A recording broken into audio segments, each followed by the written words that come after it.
Yo, what's up mga kaibigan? Nalina tayo magkwentuhan. Si Nikola Jokic ay nagkakaroon ng another historic NBA season ngayon, subalit sa palagay nga ng Denver Nuggets ay kulang pa sila ng pyesa para magkampiyon.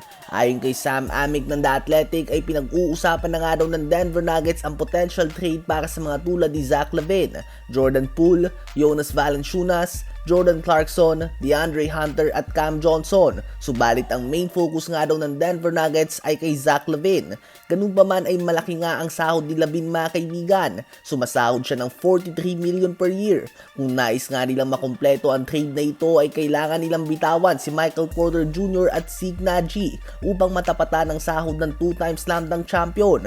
Ganun pa man, ito nga ba ang tamang galaw para sa Denver Nuggets? Mas magaling individually si Zach LaVine kaysa kay Michael Porter Jr. Mas magaling din ito na shot creator. Subalit perfect fit na nga si MPJ kay Jokic at may height din ito na 6'10". We can even argue na siya ang second best player ng Denver Nuggets ngayong season. Magaling nga na shot creator si Zach LaVine, subalit hindi nga kailangan ng Nuggets ng isa na namang ISO player. At kung magiging catch and shoot player lang naman si Zach LaVine sa Denver, si Porter Jr. nga ang isa sa mga pinakamagaling sa buong NBA at may height pa nga ito na 6'10". Pareho sila average defender, subalit ang chemistry na meron si Michael Porter Jr. kay Nikola Jokic, Jamal Murray at Aaron Gordon ay kakaiba na nga.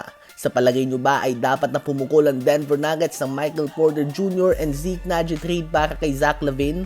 Habang kahapon naman ay nagkampiyon nga ang Milwaukee Bucks sa NBA Cup at pinagtawanan ng mga fans si Damian Lillard dahil ito nga daw ang hari ng mga gimmick awards. Hindi nga daw nito magawang manalo ng regular season MVP, subalit siya ang nanalo ng NBA Bubble MVP o tinatawag bilang Mickey Mouse MVP ng iba.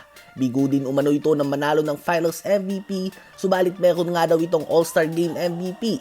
At ngayon naman ay may NBA Cup trophy na nga daw ito, subalit walang Larry O'Brien NBA Championship Trophy. Well, si Damian Lillard nga ay isang player na tuwing naglalaro ng kanyang best ay kayang makipagsabayan sa mga greatest point guards of all time. Subalit nagkukulang nga talaga siya sa mga accolades and achievements kumpara sa mga tulad nila Chris Paul, Stephen Curry, Magic Johnson, John Stockton at iba pa upang masama sa usapan ng greatest point guards of all time. Ganun pa man kung eye test and talent lang naman ang pag-uusapan, walang duda na isa siya sa mga pinakamagaling sa buong NBA history, dahilan kung bakit parte nga siya ng NBA 75 greatest players of all time.